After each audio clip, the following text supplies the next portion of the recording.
cineva. Aici este cineva.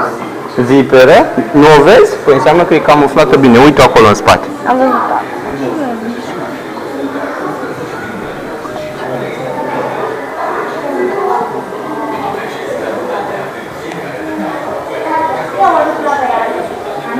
Nu pui mâna.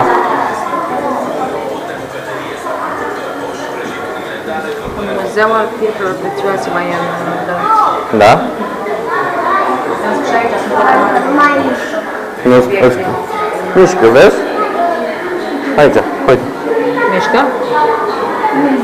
Nu, ea stă nemișcată mult timp. Vezi că e de aceeași culoare cu mediu. Nici nu vezi. Și jos și o pârlă. Aici, ălele, uite-i. Da, e acolo, în colț. Ce? Sau aici, uite. Uite unde. Părose. Ăsta e urât, nu? Și prin sus aici, ca mama. Da, da, uite unde stă. E în America. Ăla e șarpele cu clopoțenie mai sus, e tarantula. Ah, da, tarantula. Nu știu unde. Brazilia. Și e venenos. Și alte african. Unul din ăsta mă mișcă. Aici cred că au pus la mult. Uite-l! Păi, nu. S-a mișcat. S-a mișcat un picior, da, a mișcat un picior, vezi? Te-a salutat.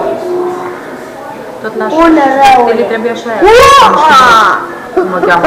Asta stă nemișcat și deodată întoarce capul. Hai că este o Uite, părere. uite. Da, mama, da. Se mișcă. Se mișcă. Ale, cu picioare ale. 8. Îți arăta fundul. Că de-aia, știi, arunc peri de pe burtă și se dea iritați. Dacă ți intre în ochi sau pe piele, te iriți.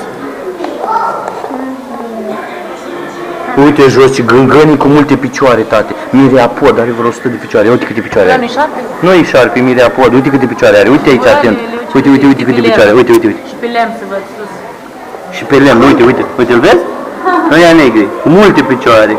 Foarte mult. Parcă e o mie de cu multe Da, da, da. picioare Uite, multe. uite, uite. Uite-l. Sunt 3. Da. Gata. Uite ce tare. Uite aici.